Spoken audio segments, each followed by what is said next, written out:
welcome to Big Market Debate powered by Investonomics, an initiative by ICICI Direct. Today joining me is Mr. G. Chokalingam, founder and head of research, economics, research and advisory, and Mr. Brijesh Bhatia, senior research analyst, equity master. I welcome both of you to this exclusive conversation on markets.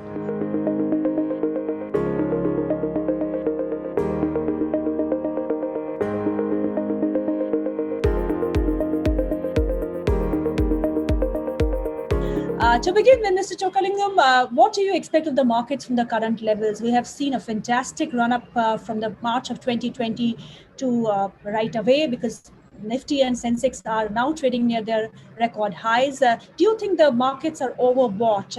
And as far as the evaluations are concerned, where do you see the markets heading? Yeah, I don't see the market is going to crash or fall very badly, in contrast to many people fear.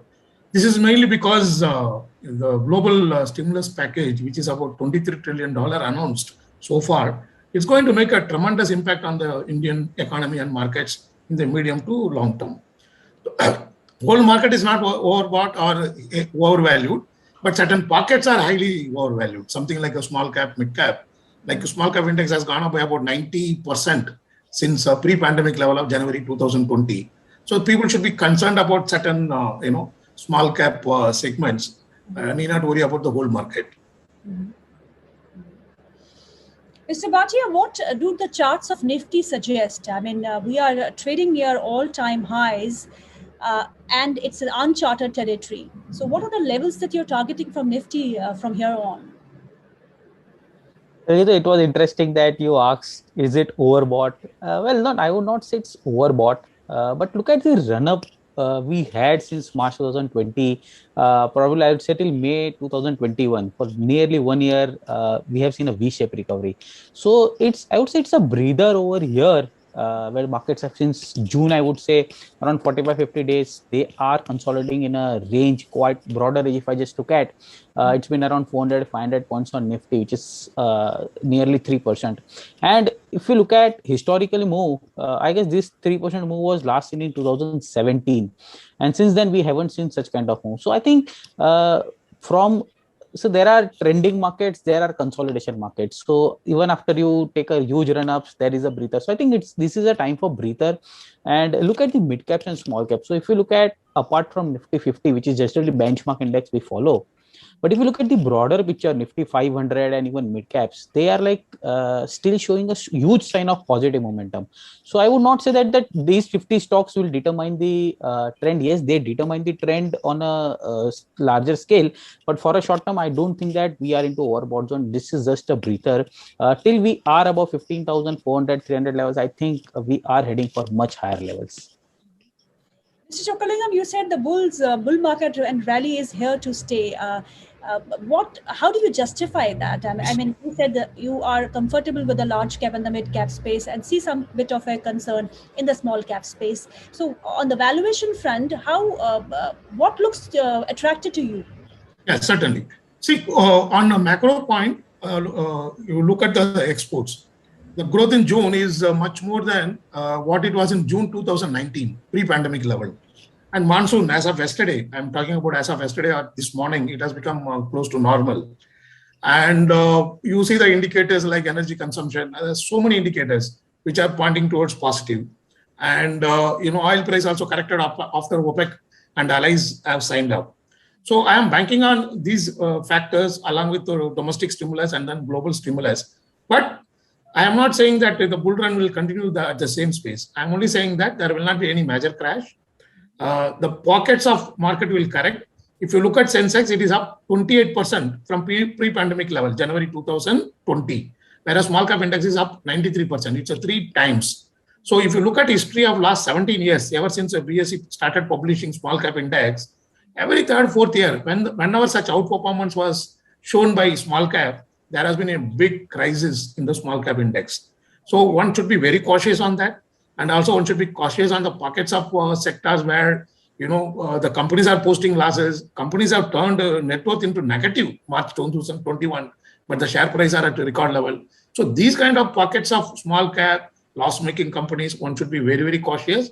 Short term, there may be a correction, 3 to 5%, but I think next 2-3 years is going to be a phenomenal bull run. A lot of foreigners are buying, even in the listed space. I don't want to mention the name. Earlier, they used to concentrate on unlisted space. Now they are coming aggressive in listed space. So that is going to continue. And most important, the FDI. The FDI flow is phenomenal. Last year, when the whole world saw negative degrowth, we saw nearly 20% upside. So all these things point towards a structural bull run. But in the short term, there is a possibility of small cap segment falling quite badly. And even among the leaders, which are trading at 80 PE, 120 PE, or the leaders which are making losses but trading at historical high level, they are the areas of concern for the investors. Mr. Bhatia, as you said, the broader markets were still pointing towards positivity for the entire markets, and you expect the markets to move higher from the current levels. What about the mid cap and the small cap space? As Mr. Chockalingam pointed out, that there's a bit of concern in the small cap space where loss-making companies are also moving up in momentum. So what is your view on the mid cap and the small cap index as of now? Well, Gitu, it's every time it happens when markets are in euphoria, no one is left behind. So I would say it's a horse race and donkeys are also running. So I don't think that the mid caps and small cap, but if you look at since 2018 to 2020, I would say end of 2020, the small caps and mid caps have hugely underperformed the Nifty. And the similar scenario which happened was in 2011 to 2014. And since then, 2014 to 18, mid caps and small caps are the one which has broadly outperformed over the Nifty. So I think the tide is turning now for mid caps and small caps. So it's time that I think probably 2021 or by mid of 2022 also, we might continue that mid cap and small cap would continue to outperform the benchmark index Nifty.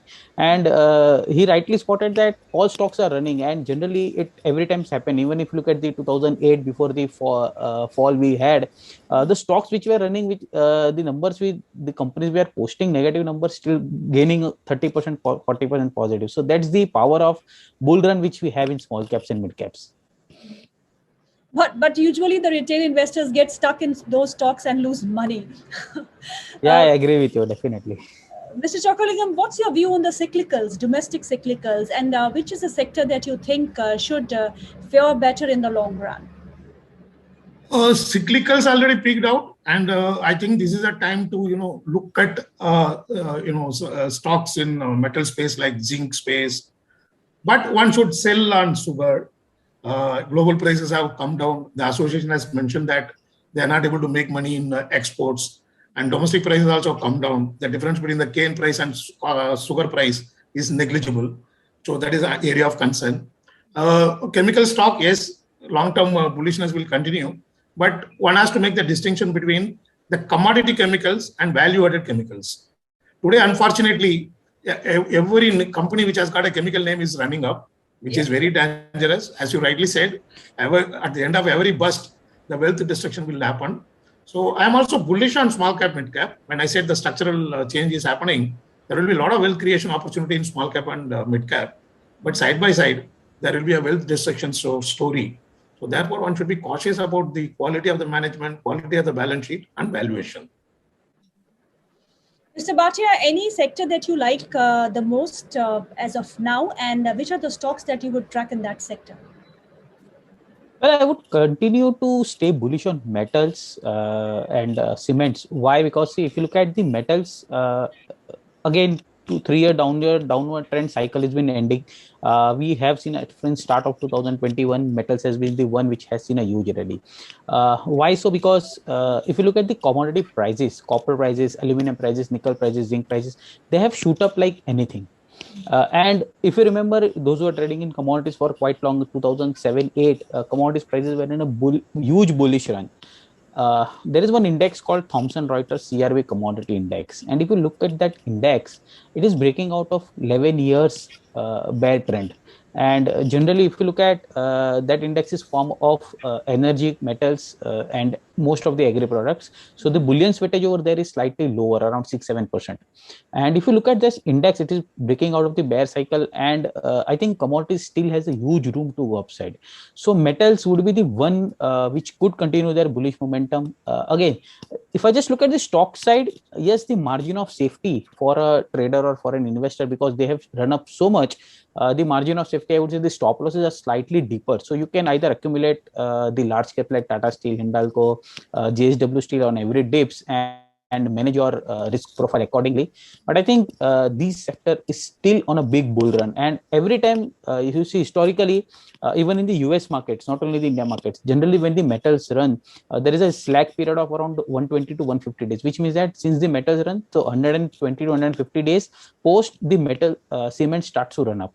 And the similar scenario is playing out now. So we saw start of 2021 metals playing out, and for last couple of months cements are playing like aggressively, and they most of the stocks are at all-time highs. You take Ultratech, you get ACC, Ambuja. So I think still 1 year down the line, 1.5 year down the line, metals and cements are still the big cyclical play for me.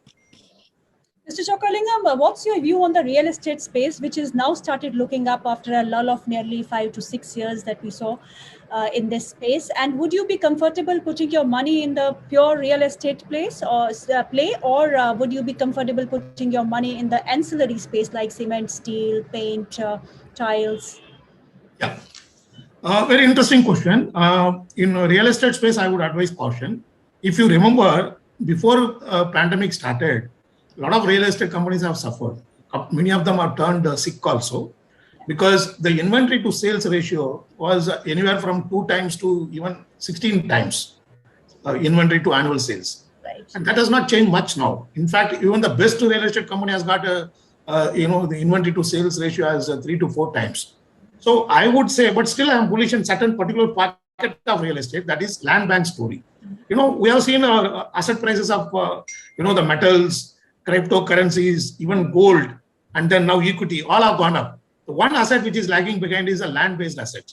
So I am seeing big opportunity in the land prices shooting up, and which will suppress the profitability of construction companies, but it will help the companies which are sitting on huge land bank and they are converting that as a cash cow. So that one area one should look at. Yes, tire we are extremely bullish because the replacement demand is now 3/4 of the total demand. Automobile population has gone up tremendously in the last 10 years. Steel, I agree, but cement, I have my own doubt because they are operating at 70% capacity utilization. If you see 10 years ago, that time also they used to have a 70% utilization, but the capacity overall has gone up like anything. And now the governments are aware. For instance, Tamil Nadu government, they forced the association to cut down the cement prices by 55 rupees per bag.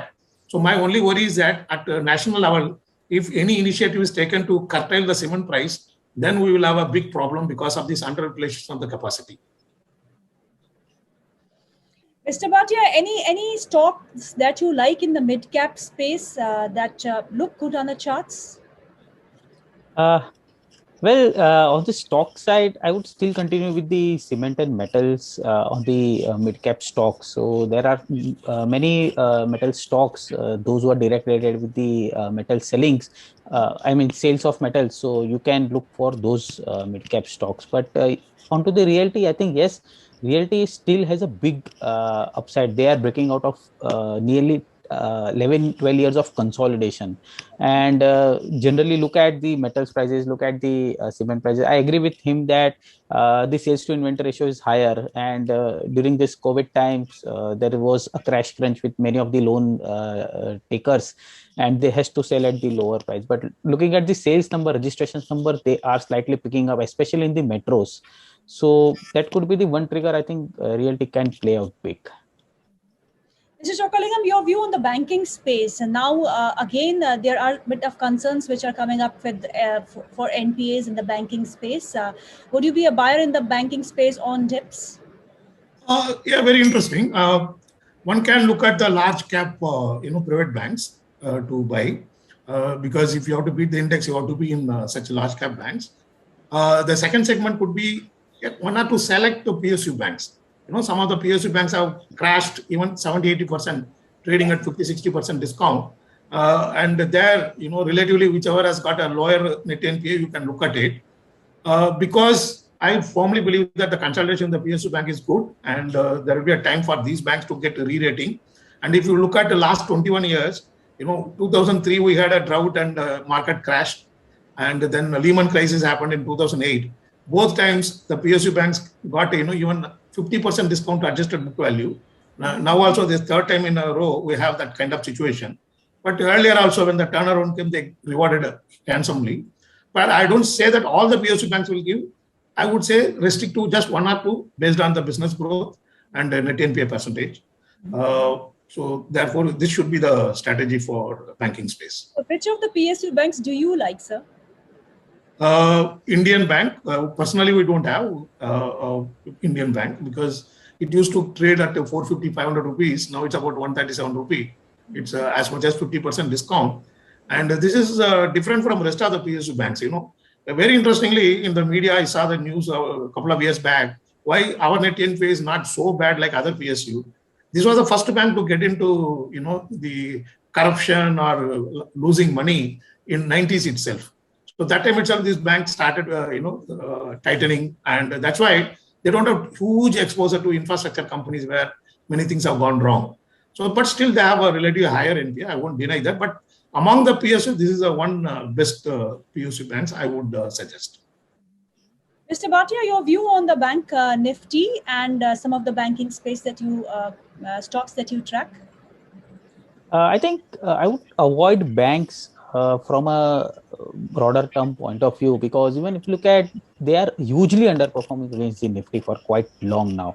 And if market is at all-time high and banks is, I agree that if you look at the 37-38% of Nifty composite constituents are of financials and banking, but still they are lagging, and we have seen Infy, TCS, they are taking on a larger chunk to take markets higher. So I would, at this point of time, I would avoid underperformance, because at the rally they are not performing, then when they will perform. But coming on to the stocks, yeah. Mr. Bhatia, if we are saying that that we see markets going higher from these levels, then the banking space has to participate. Agree. That's all. The reason I told it. They are constituting around 37%. So if you look at, there was just a number crunch since 13,000 to 16,000, 15,900, where markets have seen a 3,000 points rally. Banking stocks have just contributed around 1,150 points. So look at, the major chunk was out of the financials. So I think that could continue over. On the stock side, I think still ICICI Bank and Indus Bank would be the private one, would be the best bet for me on the long side. I would still avoid the PSUs because they are still underperforming. On a blue moon, that they could see around 30-40% rally, but consistently, I am for an investment, I would slightly avoid them and stick on to the ICICI and Indus. Mr. Chockalingam, what's your view on the China Plus One strategy that has been benefiting the chemical sector as of now? It's playing out well for other sectors also, like textile. Any sectors that you have identified would be benefited from such a strategy of China Plus One? Certainly. I mean, but it is a little late. I mean, it's very risky to get into textile because last 3 decades it has been highly cyclical. And in fact, a number of companies which have gone sick and got suspended from exchange. Textile sector is the one sector which has contributed maximum in the last 3 decades. So one should be aware of the history. But I'm not scaring, but it is too late because textile stocks have multiplied like anything. So you need to get a comfort on this structural change happening in textile industry, India versus China. But otherwise, as you rightly said, the global one or whatever happened post-pandemic, the political development, which is really conducive for India. I would, instead of being bullish on sector, I would be bullish more on economy and stock market as a whole. This is going to bring in a lot of private equity money in the listed and unlisted space. But within the sector, yes, API segment, particularly the pharma, should do well. There is a conscious effort to reduce the dependence on China. So therefore, this sector should do very well.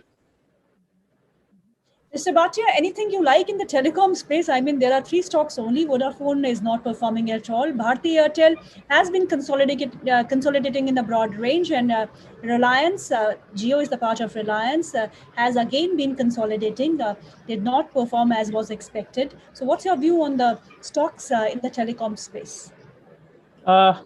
From a trading point of view, I will look for Bharti. From an investing point of view, I will look for Reliance. A couple of reasons over here. Okay, first, if you look at the technical structure, yes, Bharti has formed a huge bottoming structure around 500 levels, 520 levels, slow and steady moving out.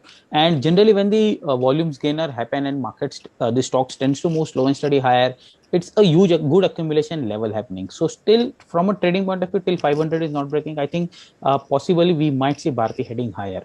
Investment side, yes. See, the Geo has done huge market shares, gain market share for quite long now. So they are not in a place that they can afford to lose their market shares. So yes, Reliance would be good bet for investment if you want to really look for telecoms. But Bharti could be the trading bet, just not an investment bet. Mr. Chokolingam, one last question. Do you see interest rate cycle reversing anytime soon? Not at all. I may be wrong. This is my firm answer. The inflation was caused by oil prices and to some extent crop prices. But now monsoon is expected to be good. As of this morning, it is almost near normal. And the oil price also cannot be sustained. When the world economic growth has corrected, this is mainly because of the cartelization. But then we saw last Sunday, OPEC signing with allies to increase the oil 40,000 barrel, regularly with the frequent interval. So that has already seen 6-7% fall in the oil price. So inflation would moderate. And second, India cannot afford to hike the interest rate benchmark rates because, you have degrown and then now growing. And if you look at the mathematics sum, the absolute GDP of 2022 financial year will be similar to what it was in 2020. After 2 years, financial years of 2 years, you will be having same GDP in absolute term. So it is not possible to revise upward and then, kill your growth. So there has to be a compromise. And at least for next 3 to 6 months, I don't think the RBI will raise the interest rate at all. Mr. Bhatia, your 3 top picks. That's difficult to answer. Okay. As I say, investment would be the Reliance and 2 metal stocks, Hindalco and JSW. Okay. Mr. Chokolingam, any 3 picks that you would suggest, recommend buying at current levels? Yeah, to be on safer side, a little tilt towards large cap as well. So I would suggest ICICI Bank in the banking space. We came out with the research report. And then Bharti Airtel. Because, it is now monopolistic industry. There is a possibility of this becoming a duopolistic industry. Right. So this can be a big game changer. In small cap, I would advise TCPL, a packaging company. Okay. And 2 companies were already taken over by foreigners. I'm not forecasting that this will be taken over, but this has got a fantastic client profile. It caters to a lot of FMCG companies. And I believe that it's very attractively valued. These are the 3 stocks which we have recommended to our research clients. Mr. Chokolingam, we have seen a quite bit of a rush of youngsters entering into stock markets directly. Your advice to the first timers who are entering into stock markets directly or through mutual funds, how cautious do they have to be on the kind of investments they do in the stock markets directly? Yeah, very, very valid question. Most of us, those who are in the profession also, we entered the market by burning the fingers 3 decades ago. But we are better off because the entire market cap was only 2 lakh crore. Then not much money was there to lose. But today on a higher base, higher salary, and I believe a lot of people are even borrowing and investing. Yes. And people are buying a IT company at 12 times enterprise value to sales. The foreigners have paid maximum 2.5 times to buy a mid-sized IT company. So, as I mentioned, loss-making companies are hitting record highs. This cannot continue. The bust will eventually happen in these overpriced stocks. So be very, very careful. Go to the mutual funds or go to the, it's always worth paying a brokerage and get the research from the institutions rather than, trying to save on brokerage and then lose the capital. Right. So one should, if they want to experiment, little money you experiment on your own, but major part of your money you invest on the basis of, regular research reports or formal investment advisory. That's my suggestion. Otherwise, the pain which is going to be created now, this will be 3 times bigger than what we saw post 2018 bust in the small caps. Mr. Bhatia, your advice for the first-time investors. You should not ask that first-time investor of equity. Look at the cryptos account been opened. Look at the cryptos fund has been gone into the crypto. So I would say for the first timer, look at the risk you are taking. Is it worth? Is it your capacity that you can afford at X number of losses? So for me, stock is not important. What kind of stocks, what kind of crypto, what kind of commodity you are trading, but risk parameters plays a key important role in making big money. Thank you, Mr. Chokalingam, and thank you, Mr. Bhatia, for being with us. It was a pleasure speaking with you. Thanks, Vijay. Thank you so much.